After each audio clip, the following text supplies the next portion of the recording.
What's going on, y'all? It's Monty back with another episode of Reading with a Real Nigga. And today, we got another banger of a book. We got How to Win Friends and Influence People. I kind of stopped in the middle of whatever I was saying right there to do that thumbnail. But yeah, in this book, Dale Carnegie is oh my God. In this book, Dale Carnegie is going to teach you how to make some friends. This is another one of those books where people were like, yo, like if you read this, like this is the key to all you need. Like you don't need anything else. Like if you just read this book, everything will be fine. And in my opinion, I would read this over the 48 Laws of Power strictly because this is like, it's more of like a how-to manual than it is like I don't know, because the 48 Laws of Power is telling you like the laws, but it's not telling you exactly what to do. In a sense, it does tell you what to do, but this is literally just like a how-to manual. It's like, do this and you will reap the benefits of it. So it's a little more straightforward, a little easygoing, but this is separated into a couple different sections, right? So part 1 is fundamental techniques in handling people. Part 2 is 6 ways to make people like you. Part 3 is how to win people to your way of thinking. And part 4 is be a leader, how to change people without giving offensive or arousing resentment. So, and obviously, like I say in all these books, a lot of these are going to have some crossover. So you can learn something in this that you've also already learned in the 48 Laws of Power or the Laws of Human Nature or whatever else you've read. And it's going to give you insight into, it's going to give you better insight. It's going to cement or make those other things that you've learned concrete. So let's jump right into it. How to win friends and influence people. Give honest and sincere appreciation. The name of the chapter is The Big Secret of Dealing with People. The deepest urge in human nature is the desire to be important. That's a big thing. So you want to understand that everybody wants to feel important. Well, you can even think about it for yourself. You want to feel, we do things in our lives that make us seem as if we're important. We want to be important. We want to be the boss, because we perceive the boss as being very important. We want to be the person that people depend on. We want to be the person that people have to come to for advice and things of that nature. Things that make us feel as if we're important.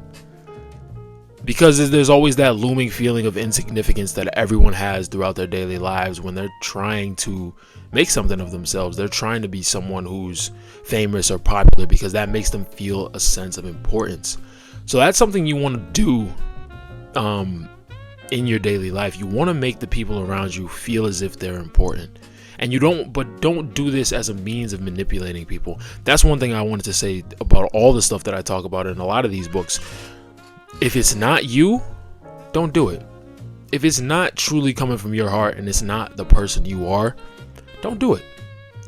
Live however you want to live. This is for the people who are honestly going to be meaning what they say and doing what they say, taking action in a way that isn't a means of manipulating people, but it's a means of actually trying to progress and be a better person. But obviously at some points, if you have the tools, you will use it to, and I know manipulation isn't necessarily negative, but there's negative connotations to it.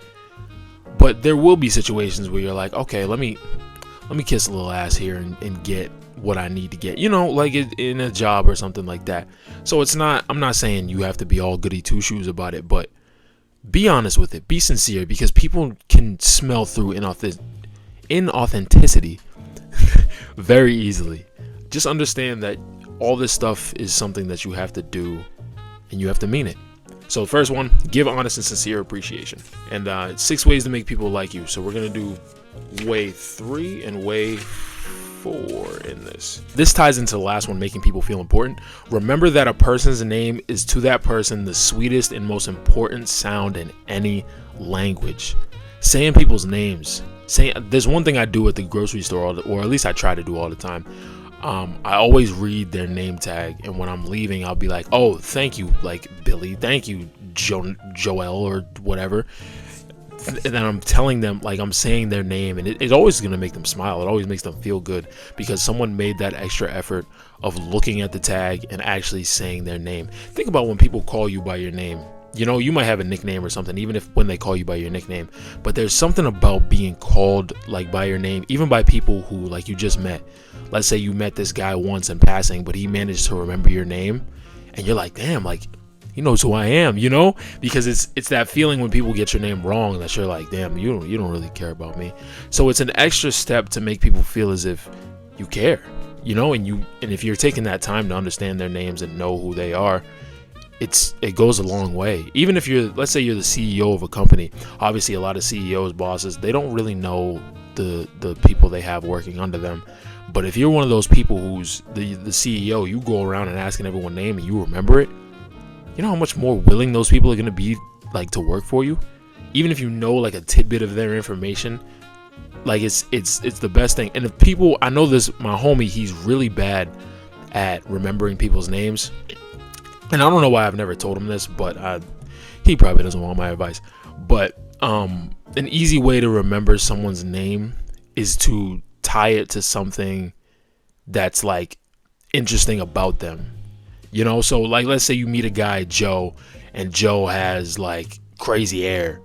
So you remember Joe with the crazy hair. So you see, even if you forget his name, you see, oh, crazy hair, Joe. And that's how you're going to be able to remember who he is. So it's things like that. And it's small things, just being able to understand and realize that people want to feel important. It goes back to what I was just talking about. People want to feel important. Make them feel important. And these are the various ways you can do so. Remember their name. Easy as that. An easy way to become a good conversationalist is, you know, this shouldn't have to be something that he has to write about, because it's be a good listener, encourage others to talk about themselves. Firstly, being a good listener. Some people, you can tell, oh my gosh, I have this one homie who, like, I've made it to the point where I just don't, like, when he asks me a question, I know he doesn't even want to hear the answer, so I would just say like, oh, cool, good, or something. Like, I give him the bare bones response because I know he's not listening to a word I say. And I know that's probably kind of crazy, because you're like, why would you have a friend who doesn't listen to anything you say? You know what it is. But you know, you can see that look in people's faces when they're not paying any attention to you, or like if they're doing something else, if they pull their phone out mid-conversation, and they're like, you know, gazing away, you know, trying to find something else to do. They seem impatient. You can feel that, you know that. So it's like, but aside from noticing when someone is not listening to you, listen to other people. Don't have a conversation in terms of thinking of what you're going to say next. Listen to what that person says, and even if there's a pause, you retain everything they said. Even if there's a pause, you go, okay, that's everything they said. Then you can think about what you want to say. The amount of time you think you have in between the end of what they say and the beginning of what you say next is a lot more than you think. It's only awkward because people aren't even really talking. You know, we're just both kind of standing there for a second. But that awkward pause, it allows you the time to think of what you're going to say next. You don't need to think of that while someone's talking, because that's the easiest way to forget. It's the easy way to forget what they said. You'd be like, oh, they say like, oh, I'm from like Baton Rouge, and there was this place where I used to get dinner all the time. Oh, you're thinking Baton Rouge. Okay, Baton Rouge. You're not hearing anything else that they're saying. So be a good listener. Listen to people intently and honestly. Just sit there and listen. You know, shut up. So now we're gonna go over to part 3. Part 3. And this part 3 is how to win people to your way of thinking. You can't win an argument. You can't win an argument. The only way to get the best of an argument is to avoid it. There's nothing else I can say. There's nothing else I can say. The only way to get the best of an argument is to avoid it. I'm not even gonna say anything else. I'm just gonna go on to the third one. Number 3. Ooh, this is a good one. Some people ain't gonna like this. Some people don't like this because we got a lot of pride. We got a lot of ego. We don't want to let that away. But if you're wrong, admit it. One of the quotes that I highlighted in the book was, by fighting you never get enough, but by yielding you get more than you expected. Think of someone coming at you when you know you messed up, you did something wrong. And I think the example he gave in the book was that he was going to this park. He was trespassing in a park, I guess, or he had his dog off the leash and the dog was running around, and the cop comes up to him. He's like, "Hey man, you know you can't have your dog on the leash. Like if I see, I'm gonna let you off this time, but if I see it again, like I'm not, you know, you're gonna have to get a fine." Cool. So as we all do, he's like, the cop's never gonna see me again, you know. So the next time he's back there with his he's with his dog, his dog running around.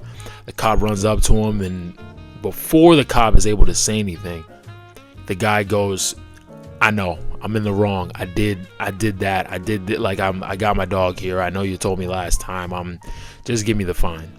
And the guy ends up, he doesn't expect that, because he expects people to get defensive, expects people to put up a fight, be like, "Oh no, you can't." But he just gave in. He just said, "Hey, you know what? Hey, I'm in the wrong." And the cop, I think, let him off. I don't really want to check and see if he actually did, but I'm almost positive the cop let him off. It takes the edge off of a lot of situations if you can just be able to admit that you're wrong. Just say, "All right, yeah, I'm wrong." Because people are going to be thrown off by that, because everyone expects someone else to be defensive or say something to try to keep their position high or anything along those lines. But if you just admit that you're wrong, what else can they say?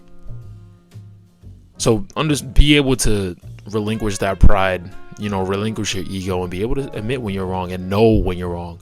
Have the awareness, because some people, even me sometimes, honestly, I realize that I'm wrong, and I'm like, I'm in too deep. It's the sunken cost effect. You're like, "Oh, I'm in too deep. I gotta keep this going. I can't. But no matter how far you go into it, always be ready and willing to admit, you know what, I'm wrong.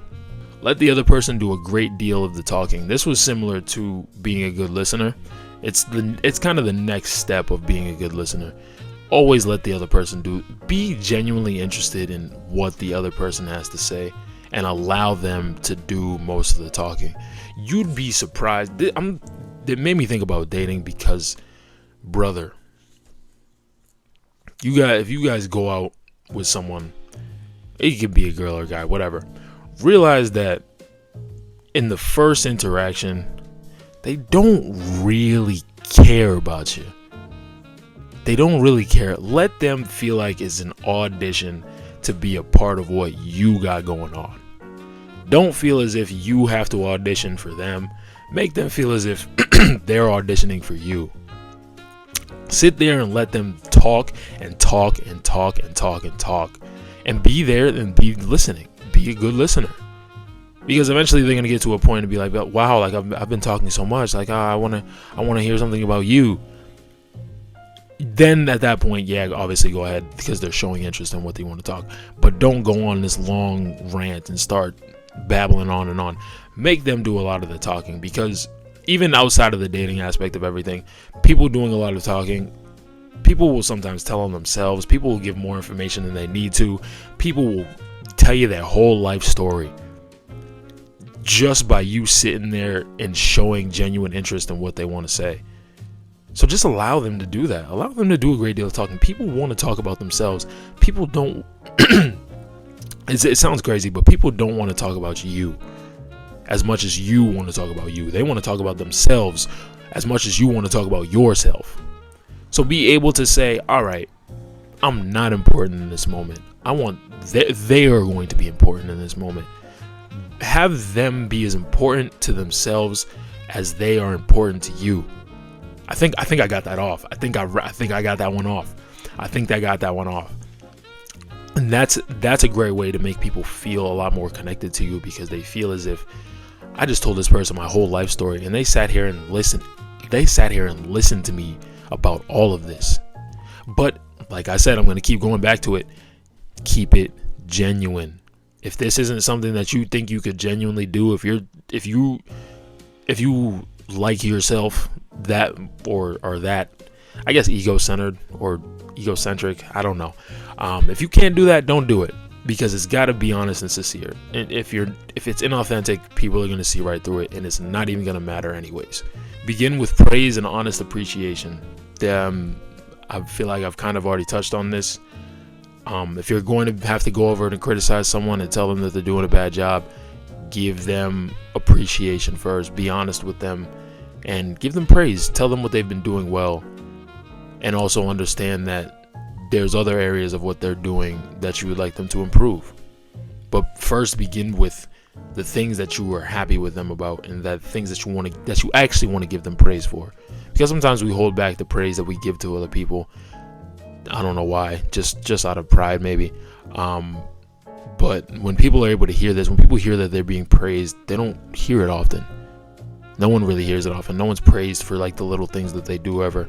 So when someone hears that, it uplifts their mood. And even if you have to tell them there's other things that I'm not too happy with, but you still have done a lot of good things, just because there's one thing that I'm kind of dinging you for, there's still a lot more that you're bringing to the table and a lot more that you're helping out with. How to criticize and not be hated for it. This one, hold on. So I'm going to read a lot of what he said because I highlighted this part right here. So I highlighted, many people begin their criticism with sincere praise followed by the word but, and ending with a critical statement. So he quoted for example, in trying to change a child's careless attitude towards studies, we might say, "We're really proud of you, Johnny, for raising your grades this term, but if you had worked harder on your algebra, the test would have been better." Johnny might feel encouraged until he heard the word but. He might then question the sincerity of the original praise. To him, the praise seemed only to be a contrived lead-in to a critical inference of failure. Credibility would be strained, and we would probably not achieve our objectives of changing Johnny's attitude towards his studies. This could be easily overcome by changing the word but to and. "We're really proud of you, Johnny, for raising your grades this term, and by continuing the same conscientious efforts next term, your algebra grade can be up with all the others." Now, Johnny would accept the praise because there was no follow-up of an inference of failure. Calling attention to one's mistakes indirectly works wonders with sensitive people who may resent bitterly any direct criticism. So, using the word "and" is kind of what encompasses a lot of what he said. Because we do this all the time. We say like, "Oh yeah." It's one thing me and a lot of my homies joke around about, because a lot of my homies have girlfriends. So we'll be talking and they'll be like, "Oh yeah, she's great, but," so it's everything that comes in after that. But it's also using that with other people. It's just when you're trying to inspire someone to do something better, you don't want it to sound like you were just giving them praise because you wanted to say, "Oh, but you're also not doing good in this." Let them actually feel the praise that you're giving them, and phrase it in a way that it was going to inspire them to do even more.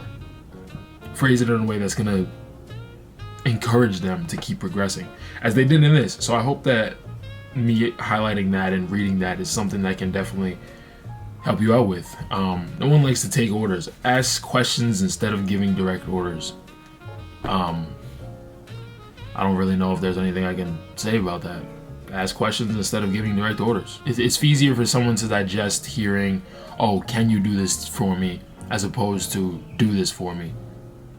Think about it. Think about someone asking you. Think about the last time someone's asked you, "Oh, do this." You'd be like, "What do you think I want to do that for?" Or if they say, but the flip side, if they say, "Can you do this?" It's like, "Okay, yeah, I can do that." How to spur people on to success. If I remember correctly, this was a good one. This one that I really liked. Praise the slightest improvement and praise every improvement. Be hearty in your approbation and lavish in your praise. So there was one thing, it might have been an example that he used in this book, but it was like when coaches are punishing, their, oh my gosh, this thing has been off. I didn't even notice. Is it on? I think it's on. Bro, this mic is ridiculous, dude. I don't know why it keeps stopping. It's been off for like 2 minutes. That's so crazy. I gotta put this somewhere where I can like see it. And now I All right, whatever. Praise the slightest improvement and praise every improvement. Be hearty in your approbation. Oh, I already said that. Anyways, I'm thinking about when people because we've all had coaches who punish us for the things when we do them wrong. Like, we'll run laps if you do like a play wrong in football or whatever. You run laps if you're not putting in enough effort. That doesn't work as well as highlighting when people do good things. So let's say you're running extra laps because of, you didn't do something right on the football field. You're running extra laps.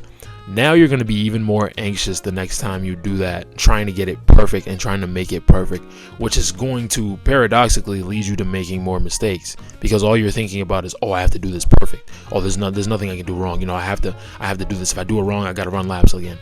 It's going to give you a lot more anxiety in the moment, and you're not going to be able to actually focus on what you need to do, which is simply improve. But if you had a coach who was telling you, hey, that was a good route you just ran, every time, instead of highlighting your bad routes, they highlight all your good ones. It's like, that was a good route you just ran.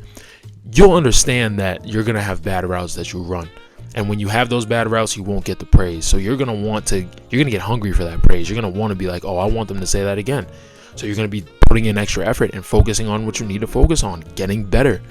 So even if you do have a bad rep, if you do have something that goes wrong, you don't feel as bad because you're not going to get absolutely punished for it. You won't have that anxiety of like, oh no, this is going to be horrible if I get it wrong. You'll be striving more for the praise. So you'll pick up the nitty gritty and be like, okay, I need to do this next time. This is what I did wrong. I got to do that. So instead of punishing people for their mistakes, always praise them for any improvements. If you punish them for their mistakes, they're going to become more anxious about making those mistakes, which is going to lead them to even more mistakes. Praise the slightest improvement, praise any improvement, and make sure they know it. The last one is, the last one that I have is give a dog a good name and give the other person a fine reputation to live up to.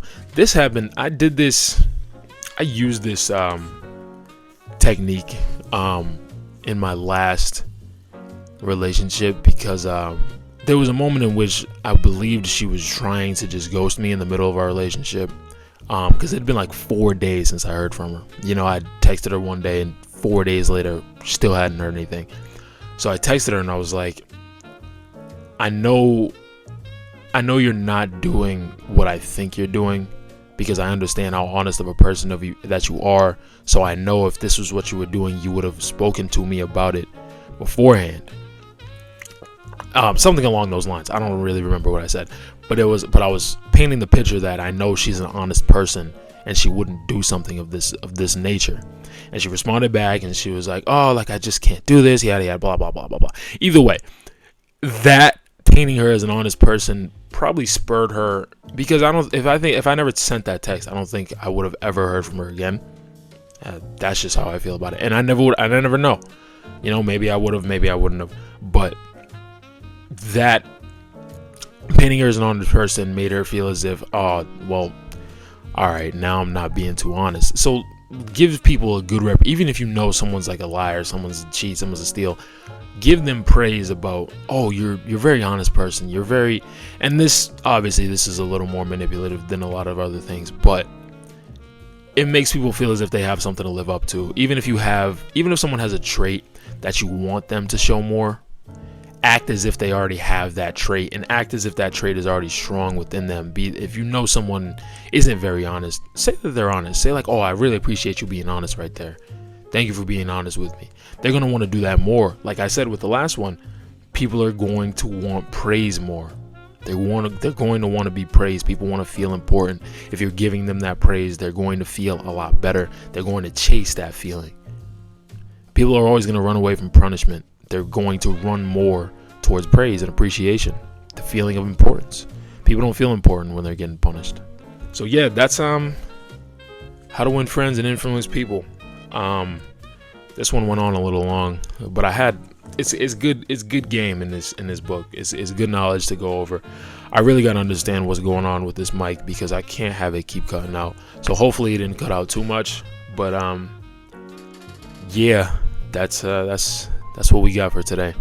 Appreciate y'all rocking with me. And I will see you all next week.